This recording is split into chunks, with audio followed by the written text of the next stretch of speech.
What is up, everybody? Welcome back. The second Slow Your Roll NBA episode. Back at it again with Nick and Tyler. Not with the white vans this time. But let's get right into some MVP talk just past the All-Star break. I think it's pretty much settled down to three, maybe four guys. Who do you guys think's coming out on top, and who do you see being in a close chase for second? And it's not even a race right now. I mean, at first, in the beginning, it was Embiid, clear winner. He's out, for the season, and now it's back to another clear winner, Jokic. I'll mention the second and third. I got Luka in there, and I got Giannis at 2 and 3. But I mean, I don't think anyone comes even a little bit close. It's going to be Jokic running away with this yet again. Yeah, I agree. I feel like this is definitely another Jokic MVP season, given Denver's solid record, and he's basically averaging a triple double, which is outstanding for a guy of his size, making the passes that he makes, and he's pretty much carrying the Nuggets this season. So I think he's kind of the clear-cut MVP. I agree with that. But in second, I feel like Shea Gilgeous-Alexander deserves a shout-out. I mean, he's got Oklahoma City at basically the number one seed in the West. He's averaging 30 points per game, over 30 points per game. He's second in the NBA in scoring. He also gives some solid assist numbers, and I think he might be leading the league in steals, which is an underrated stat. His defense is something that not many star players have, especially at the guard position. So I feel like SGA deserves a big shout out for number 2 in the MVP ranks this year. And then third, I'm going to have to go with Luka just because his numbers are absolutely ridiculous. I know the Mavericks aren't necessarily where they want to be in the standings, but they're only a few games out of like sixth place. So I feel like maybe they can get up there into fifth, sixth place, and Luka will finish third in the MVP race. Okay, good stuff there. Is there any outside shots that you guys see aside from Jokic and Shea and Luka? Is there somebody that could make a late run, lead their teams to the top of the standings type of thing and potentially steal that award? I mean, the only other guy in there would be Jason Tatum, but he hasn't produced enough to get that MVP based off numbers. I know Boston's been the best team in the NBA, so maybe if he had a crazy second last quarter of the season, but I just don't see that happening. Just given his numbers and what he's done. Okay. What about a guy like Giannis, who's still putting up amazing numbers with a good, duo there? It's not just him. What do we think about that? Yeah, it's hard because they're in third right now. They're a game back of second, and they're 8.5 back of first. So there's no way realistically that guy like Giannis, his team is getting first place, and best you could do is second. And if he's in that second position right now, and he's still not even really being considered like anyone else is outside of number one, I just don't see it. Okay. Yeah, it also seems like the Bucks are on a downwards trend right now, so you would really have to turn that around this last part of the season. Yeah, 5-7 since hiring Doc Rivers. That was a pretty big deal when Adrian Griffin was let go with an outstanding record. I think it was like 30-13, right around that. Mm-hmm. So I mean that's crazy to see a coach get let go mid-season like that for a contender. You guys think that was the right move, or do you think they hired the wrong coach? What do you guys think about that? I'm not sure about the firing of Adrian Griffin. I know there's a lot of speculation about locker room issues with Giannis and him, but they were winning games, which is a really odd situation. I mean, Doc was the all-star coach because the Bucks had like the best record in the East. So it was really strange to fire Griffin. But even then, it just didn't seem like Doc Rivers was the right hire. It felt like a panic hire, just the only guy with a big name on the market looking for a job, and it's shown that he hasn't really been able to produce with them. Like consistently, Doc Rivers has just been a guy that can get you to the second round, maybe the conference finals, but he'll never be a guy that can take that next step to the NBA finals. So I wasn't a fan of the hire, and it doesn't seem to be working right now. Yeah, that's fair. I think it's always going to be tough to justify firing a coach when you have a good record, but I think in this case especially, the Bucks were going to be contenders whether they fired him or not. That's just the truth. And, you're taking a big risk mid-season. I don't know if Doc's implementing a new system or if he's just kind of continuing what they had going and leading the locker room. But I don't know. It always takes time for chemistry to come together. It can't just be something that's, overnight they get there and it's all fixed. So do you guys think maybe this is just something that they need time to get together and they'll improve past this 5-7 start with him? I mean, I don't think the coach matters as much to the Bucks as you think it does. I mean, at the end of the day, Giannis holds the keys to that city, the keys to the team. It's Giannis's team, and however they're going to be ran. I mean, it's a much different system as it is just with the Drew Holiday being out of that team, and now you have a scoring point guard rather than the defensive guard that you were looking at. Even if Dame's not playing with the one or bringing up the ball, which some people thought that he would be, but the defense is not there. Brooks looking older by the day. This is a very old team. I just don't see the getting the fire that they think they're going to get from this new coach. I don't think the coaching change was the right thing. It had to have been something surrounding Giannis. It's the only way I could really see it being justified. For sure.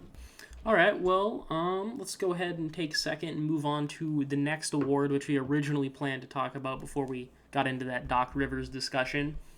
DPOY. Currently, Rudy Gobert is the heavy favorite. Do we think we see a change to that from anybody? I mean, I see how he could win the award. I'm personally not a fan of that. I think Victor Wembanyama deserves it. I mean, Gobert is just going to win this award because he's that name that's just consistently known for being a great defender. And I know he's been a good defender this season, but he just doesn't do enough for me on the perimeter as a defender to win the Defensive Player of the Year award. Whereas Wemby is a lot more versatile as a defender, and he's also giving you better numbers than Gobert. So that's why I think Wembanyama should win it. I know the Spurs record is going to be something talked about, and that Defensive Player of the Year ranking, just because they've been so horrible. But the roster he's been surrounded with has been the cause of that, and not him. And that's why I think he should be Defensive Player of the Year. Okay, Nick, what do you think? Yeah, I mean, the reason that Rudy, I believe full-heartedly that Rudy's going to win it, and I think part of it, it is what you mentioned earlier, Tyler, with him just being there every year, but the Timberwolves have never been this good. It's going to be hard to say that won the award, in those past years, and now that he has a first-place team, you're not going to give him the award. If anything, it just, just stacks those reasons that you already would give it to him. Does Victor also, probably deserve that award? Yeah, I would like. It's definitely what the fans want, just because he's an electric rookie. He's crazy blocks. Those minutes, that he's under 30 minutes a game and putting that production up. It's absolutely insane. But there's other rim protectors. I mean, there's a rim protector award. You got Jared Allen, Jett, Anthony, Rudy Gobert. Usually you don't look at it as a DPOY as a first place award, but here it just makes sense. Okay. I think it's definitely interesting to see a situation like this where, 3 weeks ago, Wemby wasn't even first in the Rookie of the Year race. Chet was, up until that point. And now we're having a serious discussion about does he deserve the Defensive Player of the Year award. So, I can't say, obviously he's gotten better as the season has progressed. But was Chet really that much better up until 3 weeks ago? Or was it just the Thunder's record that was, giving people the edge to him in the Rookie of the Year race? Yeah, I think it was really situational just because OKC was so hot that Chet was kind of the guy for that. And their numbers were pretty similar a few weeks ago. I know Victor had slightly better numbers, but they were similar to the point where Chet having a significantly better team would give him the benefit of the doubt. But now it's gotten to the point where Wemby's just completely dominated and he's taking over games as opposed to Chet. And I feel like that's part of the reason why people are starting to look at Wemby now for Rookie of the Year. Okay. And I think we don't even need to discuss Rookie of the Year at this point unless we think there's a chance they still give it to Chet. Do you guys disagree? I agree there. Okay. Yeah, so what about most improved player?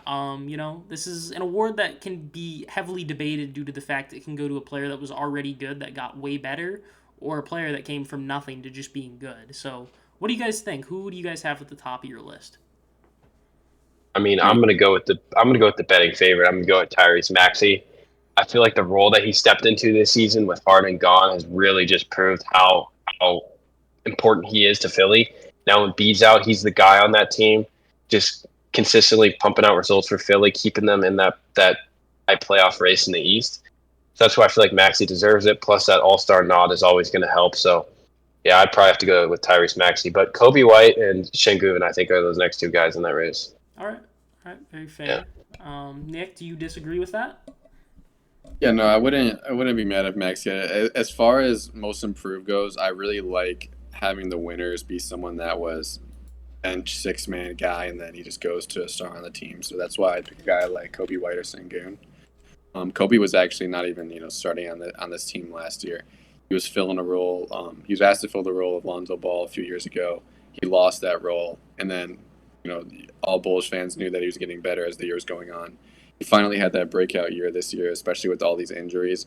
I wouldn't be surprised if that points per game goes up even more. I don't think the Sixers are going to probably finish as well as they are right now. They might finish even 6 or 7. I don't know if that really plays a role at all. I wouldn't think so, but I could see Maxey as well, just because those points per game are so high. As I mentioned, the All-Star nod. I thought maybe either Sengun or Kobe would get one of those nods, but with that nod, it definitely makes sense for Maxey to be the betting favorite. Okay. I think you guys pretty clearly put out there the top 2 candidates and made pretty compelling cases for them. I think the last few weeks will definitely be telling. I don't think it's won for Maxey yet. I think he definitely has a sizable lead. I don't think it's won, though. Kobe could have a great few weeks, and the Bulls could have a great few weeks, but I think it's tough with the Sixers just being a better team. I think it's an uphill battle for Kobe White, is what I'm going to say about that. Yeah. But sure. I do think this is the award that is the most up in the air right now. Yeah. If you know what I mean. Like, this is the award that could shift towards the end of the season. I mean, there's even a guy like J-Dub who's stepping up over there in Oklahoma City. He could have finish the year hot and also be in that conversation. So there's still a few guys out there. Yeah. What did we want to hit next? Let's go ahead and talk about the All-Star break. It was, it's always a fun time of year for the athletes to get a break. It wasn't insanely fun for the fans this year, though, I will say. What do you guys want to hit? I'm going to leave this open to you guys. Where do you guys want to go in terms of the All-Star break? Dunk contest? You start with the dunk contest? Because that seemed to be the big talk. Yeah. Yeah. I mean, my thoughts on the dunk contest. I know Jaylen Brown got a lot of hate because the dunks he did were pretty garbage. But the one thing that I did take away with this, I do appreciate Jaylen Brown coming out and doing the dunk contest, because it is not often where you see an all-star player like Jaylen Brown making the money he's making doing the dunk contest. So even though his dunks were awful, I special shout out to Jaylen Brown because I do appreciate him doing that, because you don't see that very often with those all-star players. But yeah, not a fan of the dunk contest. There was like one dunk I thought was nice when Mac McClung kind of tossed it to himself. That was pretty tough. I thought that was a 50, but that was probably the only 50 of the contest. Other than that, I mean, it was all right. And every year we're just going to look back at that Zach LaVine, Aaron Gordon dunk contest and compare it, and it'll never be like that ever again. So I think the fans need to kind of get over that aspect as well. You think the problem with the dunk contest is that we've already seen just about every dunk we can see? Yeah, I think that's part of it, but also, I mean, if players threw back dunks that happened in the early 2000s, I don't think anyone would hate on that if you did it again. Okay. I just think the problem is players doing the same dunk over and over again in the same dunk contest. You know what I mean? Like jumping over a 7-footer or doing the between the legs. That like what the hell is that? So that's the thing. But yeah, the dunk contest, it's not going to be what it was in 2016. I think people need to kind of get over that, because that was the greatest display of dunking we will ever see in our lives. But I do appreciate Jaylen Brown for doing that. So yeah. Okay, Nick, do you feel the same way about the dunk contest?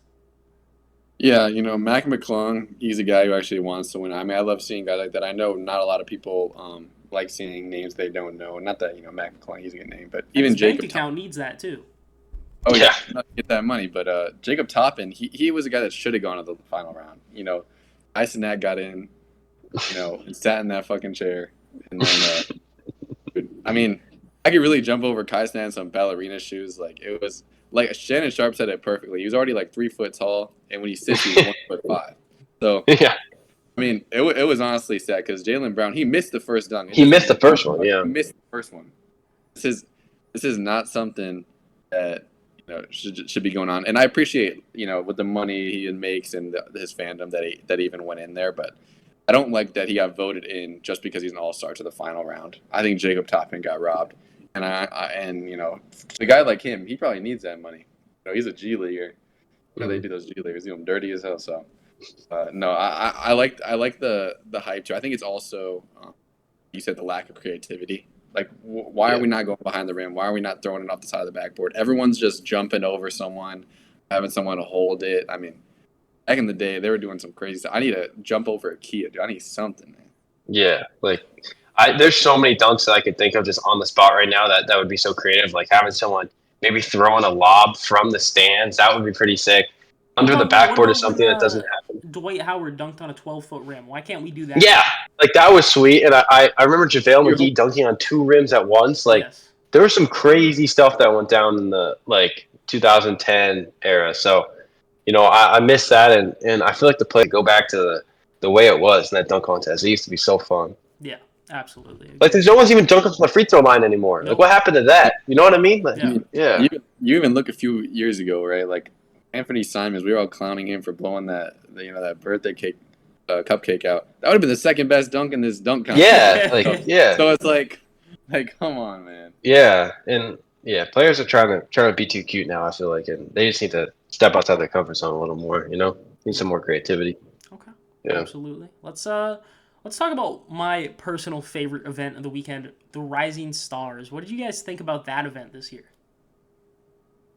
And No? it was No. bad seeing the G League get whooped. Okay. Yeah. Okay. And then the other G League team, in the beginning, they whooped Wemby. Wemby was getting whooped all week. And the Bills and the Rising Stars getting destroyed. It was bad too because it's like guys like Matas Buzelis, guys that you're gonna see in the draft. These guys are getting their names out there. I mean, it's a cool thing because I will say this is the one event where they play very hard. Yeah. Oh yeah, you saw them chirping too. Ivy and Matherin. Yeah, they were chirping. Yeah. That's what I'd like to see. You said, give me $25K and make these free throws. He missed both. Like, this is what we like to see as an And then he hit the game winner. Exactly. That was the crazy part, yeah. It's bad that the Rising Stars game and the Celebrity game is more fun than the All-Star game. Yeah. It shouldn't be like that. And it's honestly getting like that every year. It's a recurring theme. I don't like it. Yeah, no, I agree. And that's kind of why it is my personal favorite at this moment in time. Obviously, I'm sure the NBA will, put out some type of fixes to the All-Star game. Do you guys have ideas for what some of those potential fixes could be? Yeah, I mean, I know Hassan Whiteside mentioned this, and they used to do it in the MLB. I feel like you guys all know what's coming. Is given that the conference that wins the game home court advantage in the finals. Yes. And I feel like the reasons why they should do this is, number one, when you get to the NBA finals, I feel like the way that you were in the regular season should not matter anymore. You know what I mean? Like, that's who decides who gets home court advantage when you're that deep into the playoffs. I think that's stupid. And also, like, say a West team and an East team, they play in the finals, right? But the East team has a better record. But they were playing more East teams in the regular season, so maybe they had an easier schedule. So that's why I think... And there's situations where, like, a West team will have a better record, but a lower seed. Exactly. So that's why... Yeah, that's why I think the whole seeding thing right now in the finals is already stupid to begin with. So making that finals game, or making that All-Star game a little bit more competitive with that aspect, I think would be good. Because also all these All-Stars, they're all like wired to be like competitive animals. So when they're playing in the All-Star game, they all think they're going to the NBA Finals. Like even Trae Young on the Hawks, he thinks he's going to the NBA Finals. They're all going to be playing as hard as they possibly can, you know what I mean? Because that's just who they are as people.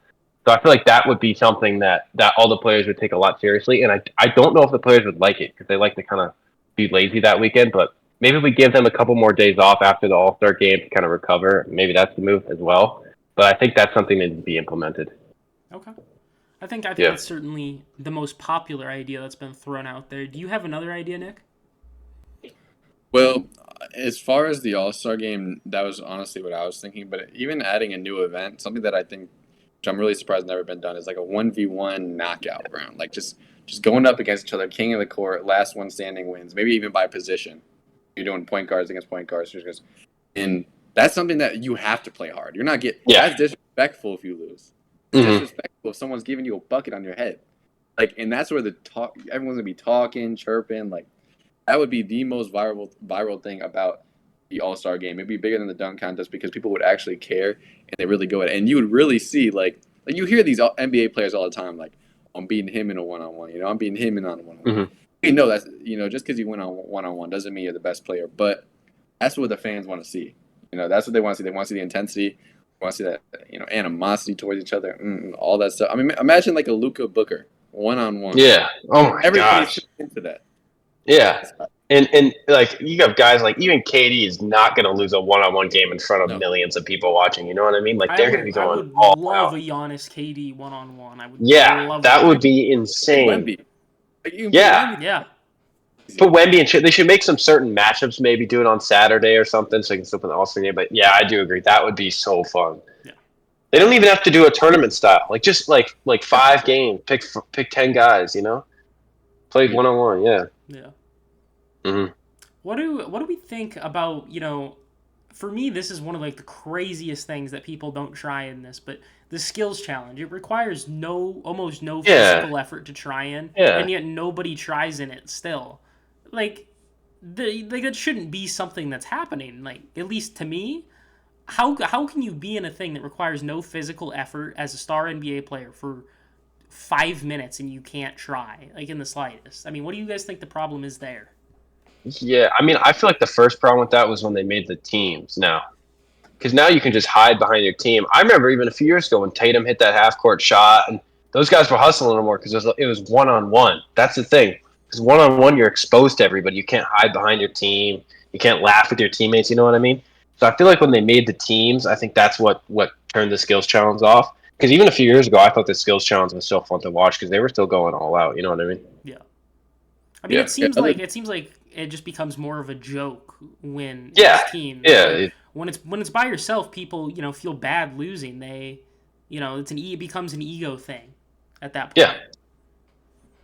No, another one of those things is they got these guys going against each other, and they put them on these teams where the only people that try are the hometown of whatever stadium. Yeah. And you have to. Yeah. The Jazz tried way harder than everybody the year before, and then we Pacers. have the Pacers this year, the only ones that try. Like, and that's annoying to me because first of all, I don't like just the skills in general, the passing, all that. Just do like how it used to do. The Just do dribbling and then pass and then shoot and then now dribble they're doing back. Yeah. plays and passing It and looks all. way too easy now too. You know what I mean?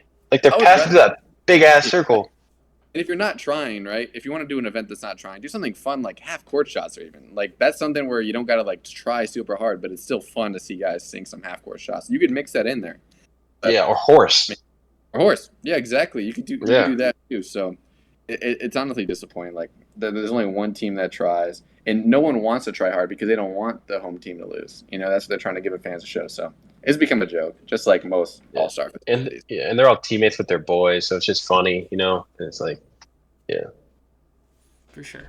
Now that we've hit the All-Star up, let's go ahead and talk about the state of the league in terms of standings, who's at the top, type of thing. Mm-hmm. Celtics far ahead of the pack in the East. Do we think they are surefires to make the finals, or is there somebody that can dethrone them? I think that they are. I'd probably give them a 70% chance to make the finals, 80% chance. I think they're by far the best team in the East. Come playoff time, there's always the Miami Heat, and I think the Miami Heat are a team that people need to keep an eye out because they're always kind of lurking that 7 seed, that 6 seed, and then the playoffs they just flip a switch and make that run. I like their roster again this year. I know they lost a lot of guys, but they're still a very competitive team. Jimmy's going to turn back up in the playoffs. You have Bam playing pretty good basketball right now, and they're just going to wait and sit where they are for the playoffs, and then turn back up. And that's them and the Bucks are the only two teams I could see maybe taking down the Celtics. The Bucks just based off of the talent on their roster with Giannis, Dame, Brooke, Middleton. I know they're slipping right now, but just purely based off talent, they could take down Boston, and Miami could take down Boston just because that's what they've been doing recently in the last few years. And other than that, I don't see any team that could make a run. I think Cleveland's on a little bit of a Mickey Mouse fun time run right now where they're enjoying themselves, but they're not going to be as competitive as we think in the playoffs. The Knicks, I don't think you can win with Brunson as your star. I know he's a really good player, but I just outside of Steph Curry, I don't think you can win a final with a point guard as their best player now in the NBA. And then Indiana also just too inexperienced, and Philly's obviously pretty injured. Okay. Nick, are you in that same boat, or is there somebody else you like? Yeah, as far as getting to the finals, I think the only person other than the Celtics that has a chance is the Bucks. I think the Knicks probably can go to the conference finals as well as honestly that's it, dude. Like it's not looking good in the East. Like Okay.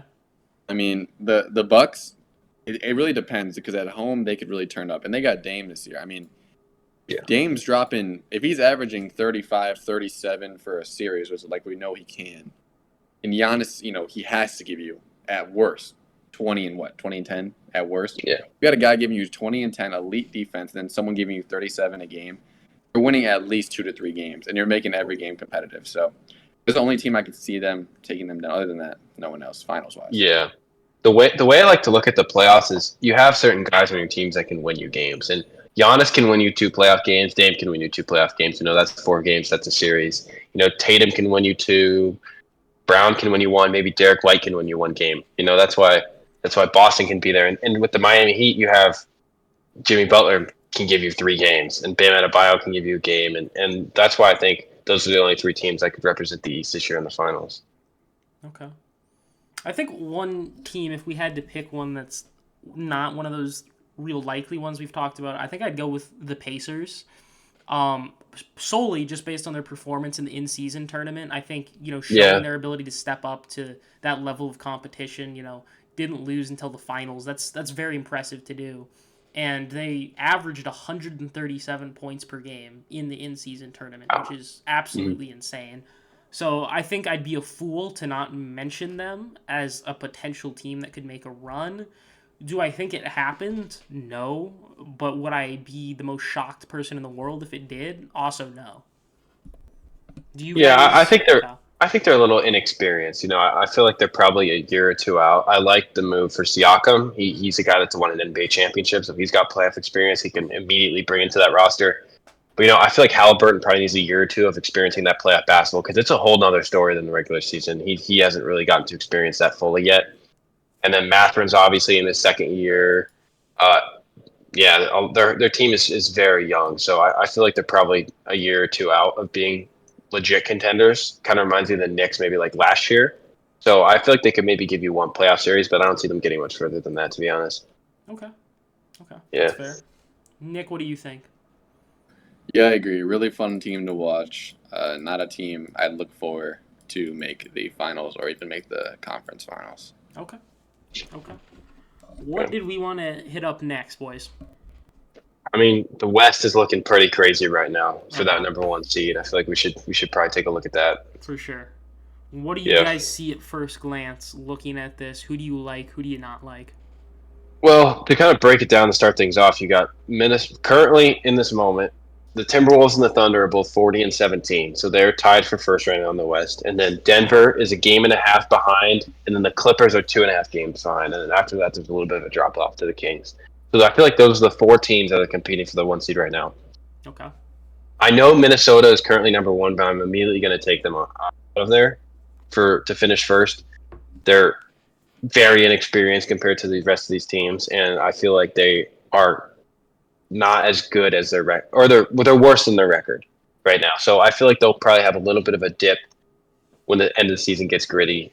Kind of the same thing with OKC. Their talent is a lot better than Minnesota's in my opinion, but they're also just incredibly inexperienced, and they won't be able to handle these games towards the end of the season where it kind of gets intense and you have guys hurt and having to play through injuries. And that's why I think the Nuggets and the Clippers are the 2 more favorable teams in the situation. I'm just going to have to go with Denver to finish first in the West. I know Jokic is starting to catch fire again here towards the end of the season. They got all the guys back playing good basketball, and Denver's just going to consistently be that team in the Western Conference. So that's why I think they'll finish first going into the playoffs.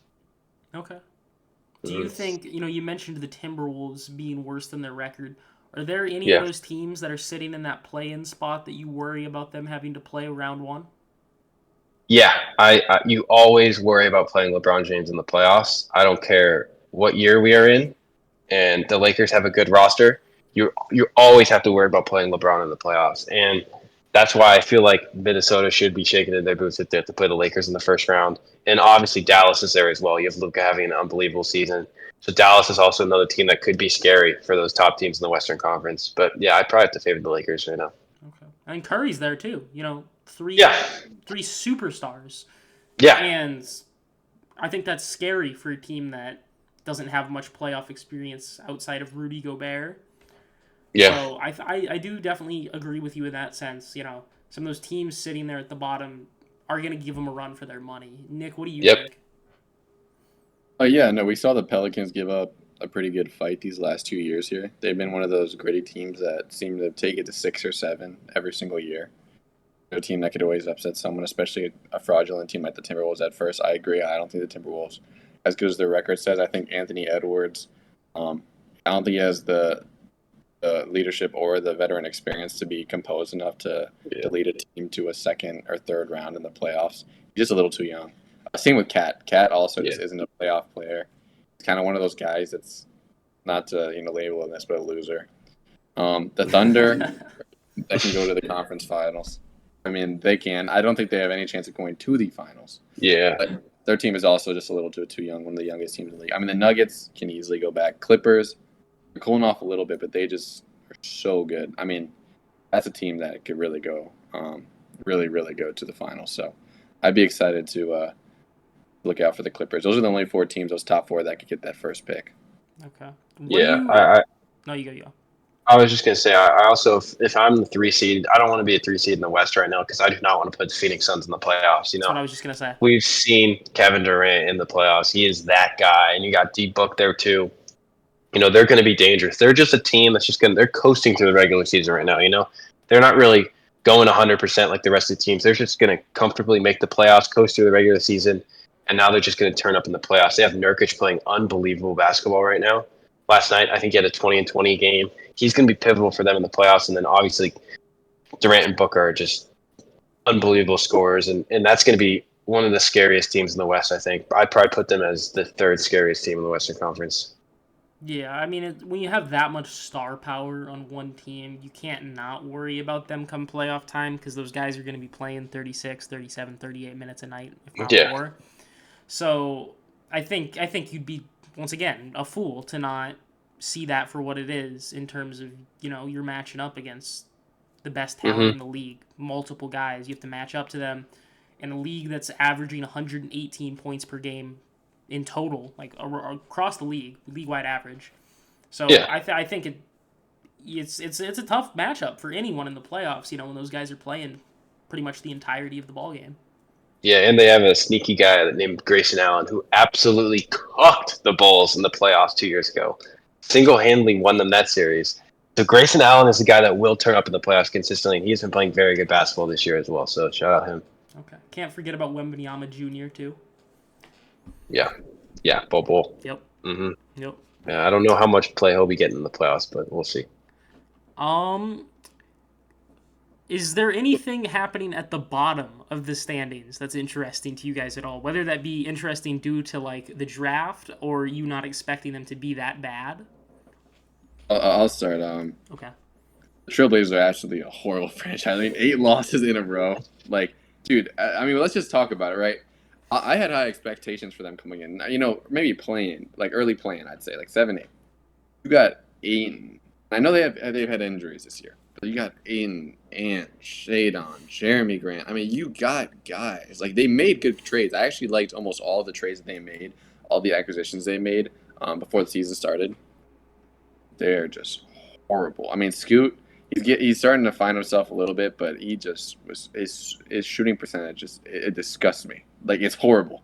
Like, usually, it's crazy to me that a second overall pick can have shoot 36% from the line or from the field, and honestly, it doesn't even get talked about enough.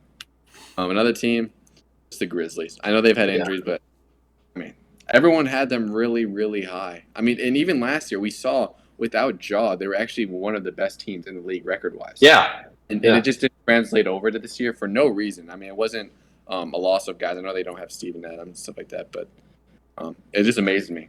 As we're recording this, the Grizzlies are down by 26. They're losing. Yeah, they're losing 97-73. Yeah, they're a team that just didn't have their guys didn't progress. You know what I mean? Like they had all these younger, promising guys that just they haven't really made that second step. They've almost regressed, and that's been the problem with Memphis this season. I mean, Desmond Bane, he's been good this year, but he hasn't made that crazy step that everyone thought. Jaren Jackson's been all right, but other than that, the rest of the team just hasn't really been producing for them. And then back to my Portland Trailblazers, I feel like the problem with them is Chauncey Billups. I do not think he is the guy to take the team into the future. They've been struggling with injuries all season, but Chauncey Billups is not putting these guys in positions to succeed. I mean, Shaden Sharp has taken a decent step, but he's had an injury-ridden season, and he hasn't taken the step that we wanted him to take this season.